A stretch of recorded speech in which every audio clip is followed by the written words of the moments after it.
Hello everyone, it's your boy Pedro again. Welcome to cryptocurrency, crypto reality channel. We talked about last time I talked about the behavior of the market, the nature of the price action from Bitcoin and the cryptocurrency markets, and we're looking at potential decider from decisive from the cryptocurrency markets, and we'll see how that plays out. So if you want to check out how that's played out, join me as I take you on this journey. Feel free to also like, share, and subscribe if you did get any value from this content. So I'm going to be breaking down this today's broadcast into about 6 bullet points. I'm going to be talking about why Friday's market close was very decisive, was very special. The close on Friday was a very special close from financial markets, with the exception of cryptocurrency market, of course, which runs 247. I'm going to be also telling you why I'm likely seeing a potential bounce from the cryptocurrency market. I'm seeing more of a possibility for a potential bounce than a further continuation of the downtrend from the cryptocurrency market. Maybe talking a little bit of fundamentals for the first time here on this channel. So if you're curious to know the fundamental aspect to this, you can stick around and find out this broadcast. I'm also going to be talking about the bigger time frame perspective. I'm going to be talking about the BUSD and USDT rate as well. So basically, it's going to be my topic for today. My bullet point for today is going to be centered on two major topics. Why Friday's close from financial markets was special, and why I may likely be seeing a bounce rather than a close, rather than a breakthrough from this current position we are in the market. I'm also, as a bonus, I'm also going to be give you an update as to how analysis for gold performed. The last broadcast I talked about what is the likely scenario for gold, and I'm just going to be showing you how well we performed on that analysis as well. So stick around and enjoy the show. So first of all, I'm going to be talking about the Friday close from for financial markets. If just in case you're new to this, it's very important to note that markets trade from Mondays through Fridays every week, and go on recess for during the weekends at Saturday and Sundays. Markets reopen Sunday night from this part of the world, but for the cryptocurrency market is an exception to this 5-day trading 5-day trading week rule. Cryptocurrency markets are known to operate 247 with Saturdays and Sundays inclusive. So from the rest of the financial markets, Friday's close normally coincides or signifies the close of the trading week, Why Sunday close for cryptocurrency market signifies the close of the cryptocurrency trading week. So this past Friday, which was a couple of days back, seemed to be special in the sense that it was not only the close of the trading week, it was also the close of the trading month. Because today being 31st of July, we're witnessing the close of the end of July. So tomorrow is going to be first. The next trading day, which is tomorrow, 1st August, we're going to be starting off on not just a new day, but a new week and also a new month. So it's very important to know the significance of what each day close is to the financial asset market. So Friday being a very, very critical day in the financial market world, because of it's the role it plays for the trading week as well. It's now playing an even more important role, since it's also coinciding with the close of the month. So it means that the day closed on Friday, so as the week and so as the month. So here is how the day closed for the DXY.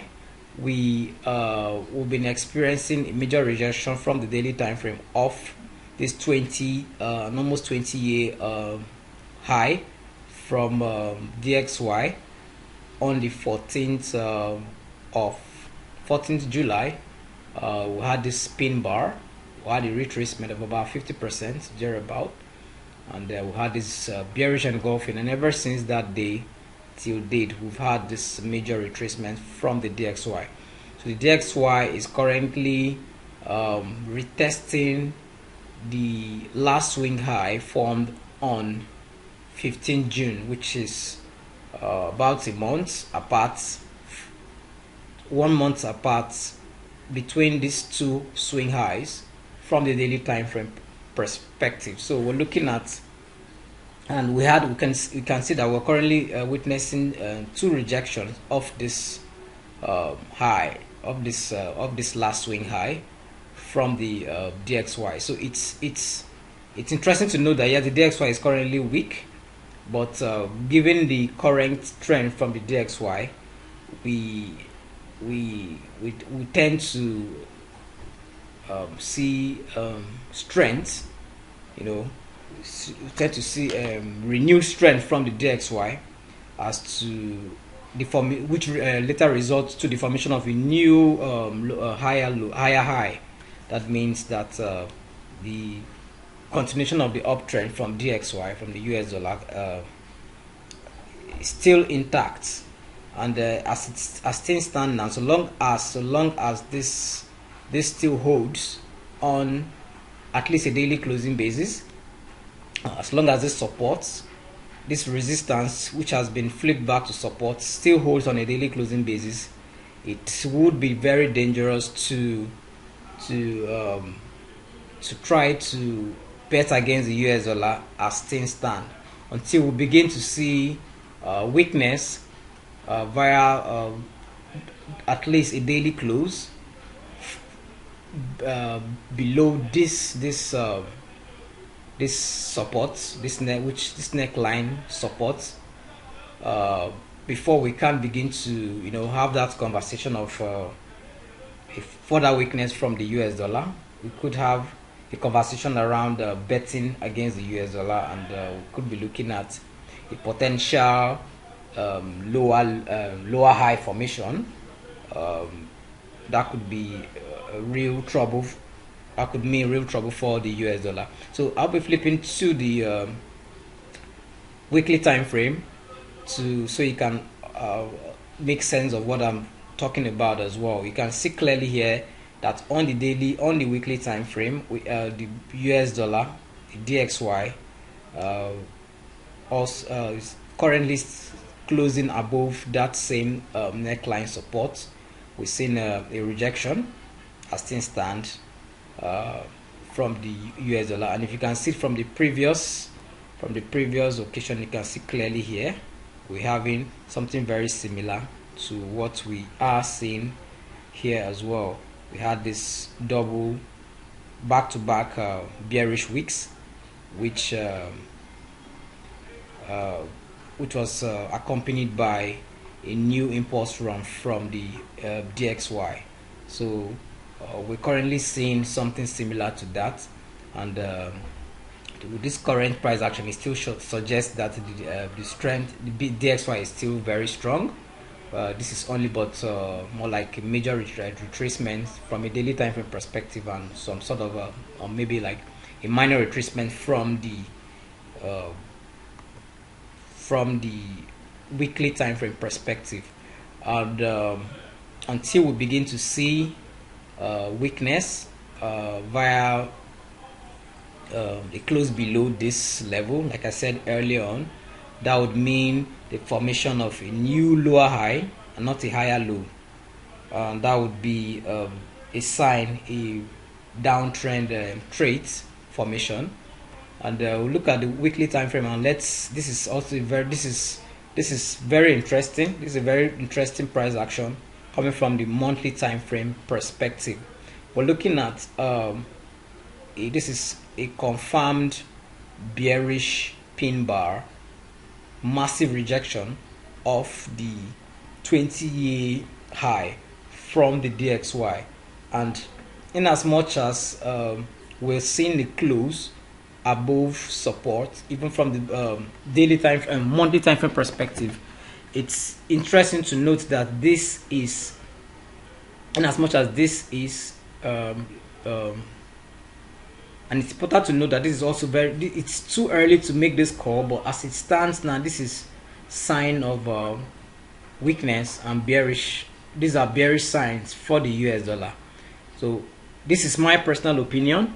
I'm looking at a potential retracement, because the US dollar would always be the US dollar, and it tends to always try to fight back. So we're going to see something that looks like massive strength for the US dollar for a while. There's going to be a massive retracement from the US dollar, and then we may likely see further weakness from the US dollar. That means this is a massive bearish pin bar from the monthly time frame perspective.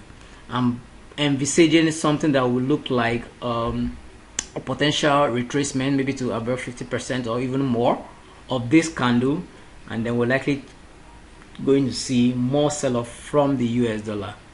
But if this is, if we begin to see daily closes above this current high, coming at around 109.294, we're looking at a potential that is a potential invalidation of this pin bar, and that would mean strength for the DXY. So this is here's why you can clearly see why the Friday close is very pivotal. We're looking at a slight close above support. You can see that there's currently a close above support on the monthly time frame, but you can see this is not a convincing close. We're looking at a bearish pin bar candle formation, a massive rejection off the top of this. Two things are either going to play out here. Either we're going to be looking at a potential strength from the DXY at a new impulse run to form a new higher high, or retracement to the top or close to the top of this swing high, and maybe something that looks like a massive double top formation.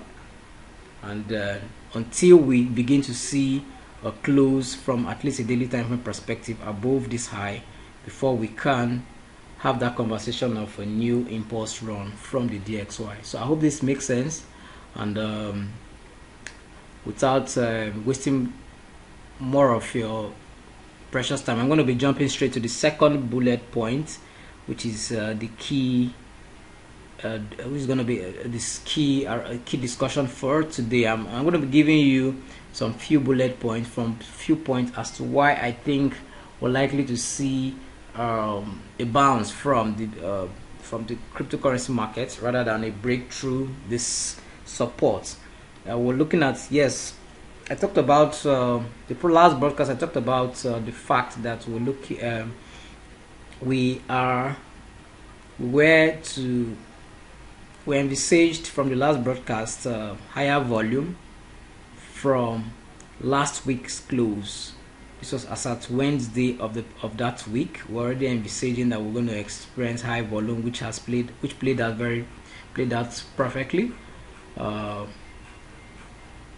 By God's grace, we had that massive volume. That was the second highest traded weekly volume from Bitcoin, at least from the Binance perspective. The highest traded volume in a week came on the week of 17th to 24th May 2021.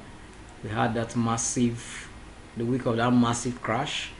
We had the massive whooping $1.37 million of Bitcoin. A million Bitcoin traded in that week alone. We had $1.336 million Bitcoins traded last week, and I talked about the fact that the price action accompanying that volume would play a very key role as to how the next week is going to be. And we had a bullish engulfing close.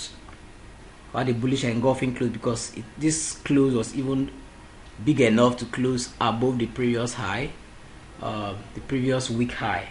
So although we had some sort of a rejection of this 4-month trend line that has been around since March. We had this trend line that has been around since March. So we saw, here's the trend line since March. We had that trend line rejection, but this was a bullish engulfing coming with increasing volume. So that was a clear sign that, irrespective of the fight back from the bears and the rejection of this trend line, the failure to close above this trend line, we had a bullish engulfing, which was a massive case for of momentum from the bulls. And we're looking at accompanying bullish momentum from the current week. As a result, the bulls have been trying so hard to fight, and we're looking at a potential close above that trend line for the first time. We've had a retracement back to the trend line, and we've seen a massive rejection from the bottom as well. So we're looking at a potential close above that trend line, and if that is to be the case, it means we're looking at not just a confluence of technical confluence around this region. We're looking at this close above this trend line, 4-month trend line, as well as the close above the top of this consolidation that has been around since last month, the middle of last month. So today, as much as Friday was a very critical moment in the cryptocurrency, in the financial market world, being the close of the week, the day, and the month, we're looking at Sunday being a very, very special day as well. Today being a very, very special day as well for the cryptocurrency market. What was obtainable on Friday from the rest of the financial asset market, we're looking at the same thing obtainable today for the cryptocurrency markets, because today, Sunday, being the 31st of July, marks the end of the close of the day, the close of the week, and as well as the close of the month of July for the cryptocurrency market. So it's very important that the bulls can at least keep their close of today, close of the week, and as well as the close of the month above this trend line, as well as this um, this horizontal level, which is this horizontal level should act as support, as well as the top of this trend line as well. This is a confluence of support, so you can see that despite the massive rejection from the previous week, we're looking at a close above it for now. So the bulls need to keep the market afloat. To keep the market afloat, they should be able to keep the price of Bitcoin at least above this confluence of support, the trend line support, and as well as the horizontal level to the top, which marks the top of this consolidation. You can see from the daily time frame perspective, we've had a couple of times when this trend line was acted as resistance. Trend line has acted as resistance ever since it was formed on 18th June. We had this acted as resistance on 8 July. We had acted as and it was flipped back to it was acted as resistance on 18 July as well, closed massively above it, and acted as support, flipped back to support 21st July and 22nd July, and then it has flipped. It was closed below it, and now we're looking at a close back above it again. So this region has proven time to start number to be a very, very critical region, and also in confluence with this trend line. So this is a region the market needs to stay afloat for the cryptocurrency market to continue booming as things stand. I'm giving you a couple of reasons why I feel like this market is likely to stay up, maybe to at least bounce, even if for the we're looking at a bounce as things stand, but maybe a more prolonged bounce as things stand. I'm going to be taking you to the Bitcoin index chart in just a second. I'm going to be taking you to the Bitcoin index chart so as to give you the index charts that contains the index charts has everything to do with Bitcoin from inception till date. It has all the data about Bitcoin, the Bitcoin market from inception till date.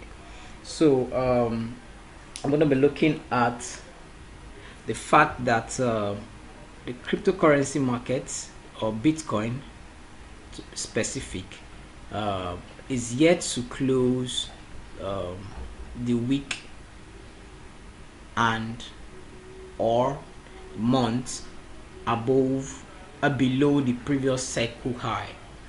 Well, it's even yet to revisit the previous cycle high, but for the first time we're looking at a revisit to this previous cycle high. This is the first time we're having that, and then for the first time we had that close again below the previous cycle high, which was that close between the ending of June and the start of July. But you can see that there was an immediate close back above that region, that level, that figure, showing you that weekly close was nothing but a mere false break. As things stand, that is clearly showing you a ton of demand around that region. The market is fully aware of that region, as a result responded very well to that false break. So that is one point. While that can be argued, because we've never seen a revisit, but we're seeing a revisit for the first time that even further led to a close below it, which turned out to be a false break as things stand. So in as much as there was a close, there's an exception to that rule. It still stands because that break, we're looking at a complete break and a further downside for Bitcoin. But since that has not been the case, hence the reason why it is a false break, and for that reason I'm still gonna stick I'm still gonna put my money on a bounce than a breakthrough and a further continuation of this downtrend. And then another reason is because these are all from a big time frame perspective. I talked about earlier on from this podcast. I'm going to go into the monthly time frame, and I'm going to be showing you something shortly from the monthly time frame. And okay, so here it is. We saw from the monthly RSI for Bitcoin, the monthly RSI for Bitcoin, the previous all-time low, all-time monthly RSI low for Bitcoin came in around January 2019, and that figure stood at 43.84, and for the first time we've had a new that figure has never been revisited ever since till last month. We had the month of June closed at 41.67, which is a new all-time low for Bitcoin. And history has it history has it that whenever Bitcoin was at this region, we saw a bounce from Bitcoin, and you can clearly see here. Here's the first time we visited this level was in January of 2015. We had a bounce from that point. The second revisit was in January 2019, and we had a bounce from that point. And we're looking at the current visit, which is the third visit, which happened last month. So as a result, I'm looking at that is my second bullet point as to why I'm likely going for a bounce rather than a breakthrough from this support. And here's another pattern that seems to be reoccurring, although this is more like something I observed. It's not actually a bullet point for this discussion per se.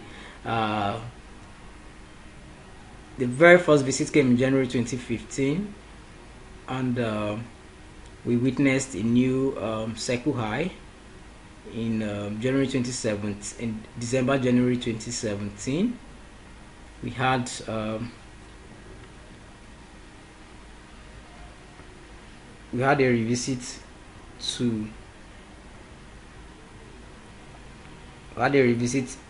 exactly 4 years later in January 2019, and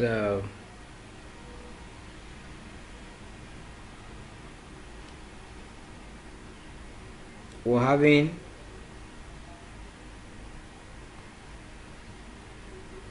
another review. We may likely from this, it's more like a 4-year pattern. January 2015, January 2019, and so far we've had maybe this may seem more like a moral coincidence than a pattern.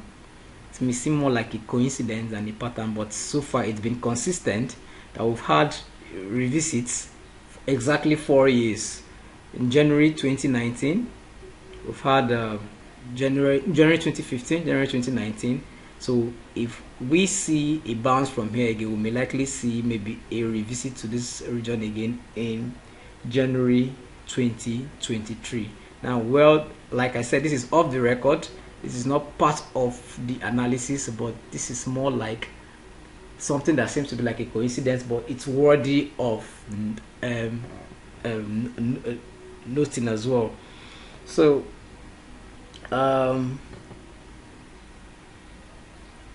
okay, so so the Bitcoin at this level is a clear indication of a record oversold condition for Bitcoin, at least from a monthly time frame perspective, which is the biggest time frame that we use for analysis. So we're looking at an all-time low oversold condition from Bitcoin, and you agree with me in that when an asset is an oversold condition, the tendency for it to bounce is more than when it tried than heading further down. And given this pattern that has been very consistent from Bitcoin to bounce from this region, from this low, very low region, we're likely to see more of a bounce than a break. And another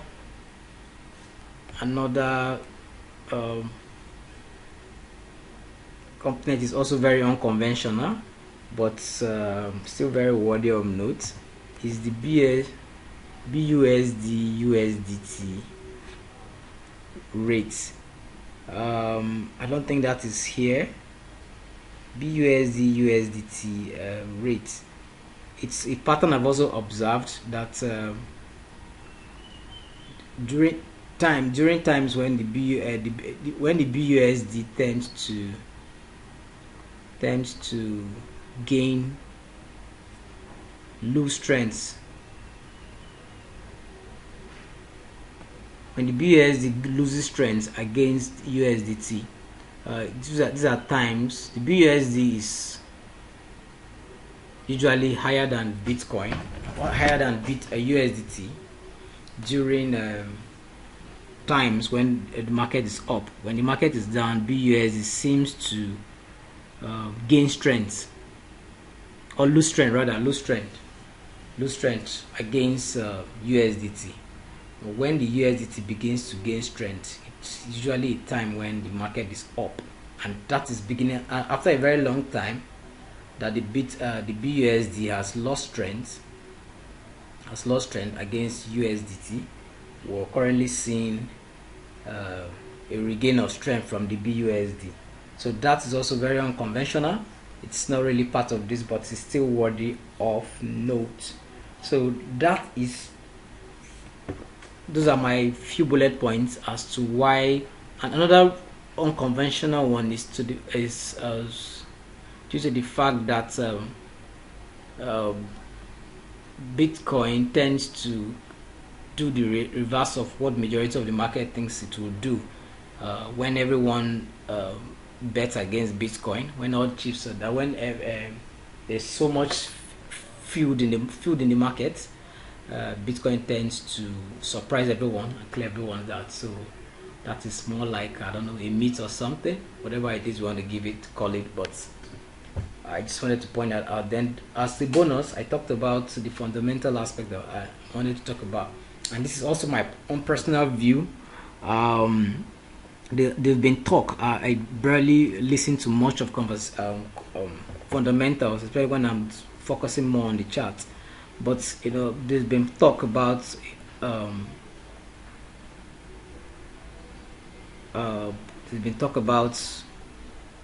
an imminent recession from the entire global market, and there's a talk of Bitcoin flushing down to zero or something, and it's very funny to hear because I tend to disagree. To me, if there's going to be like a recession, I think that should even favor Bitcoin more.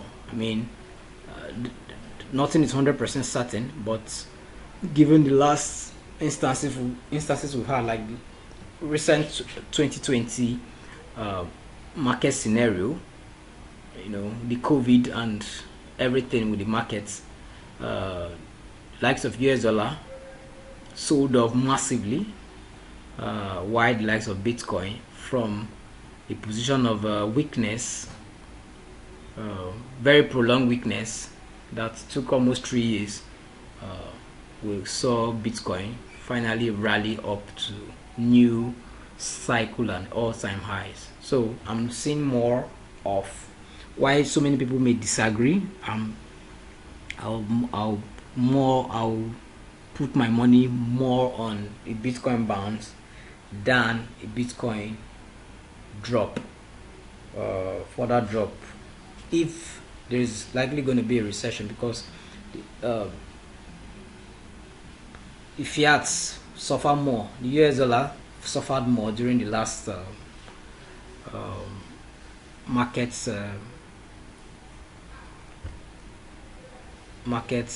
crash, major crash in 2020 during the COVID pandemic, and Bitcoin rose, favored the Bitcoin. So to me, that should play out again if that is to be the case. If a likely scenario like that is going to be the case. So that's all for me from Bitcoin. I talked about the bonus gold analysis. I made the prediction that I was looking at a region where I was likely to look for buying opportunities for gold, and I want us to see how that played out. See how that played out. Just a moment. Let's see how that played out for gold.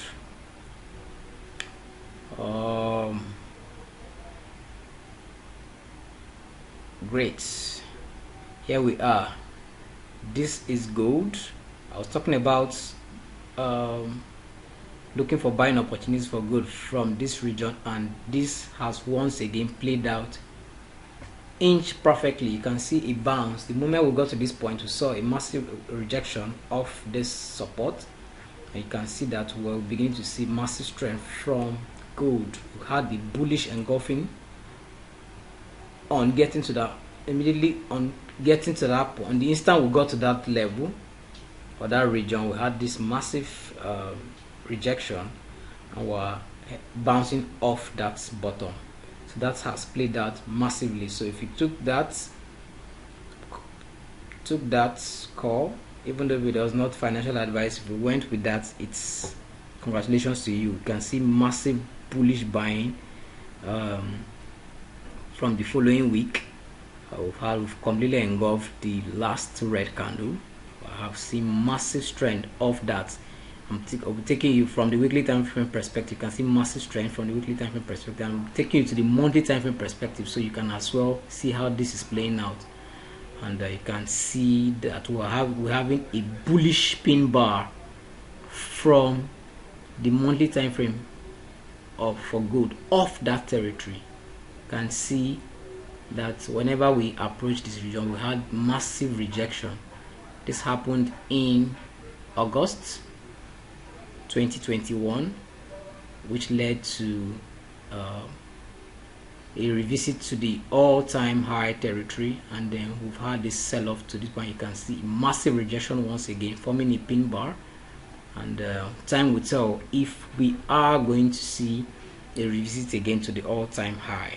So you can see clearly that during the sell-off after this revisit from this all-time high, we had a steady decline in volume,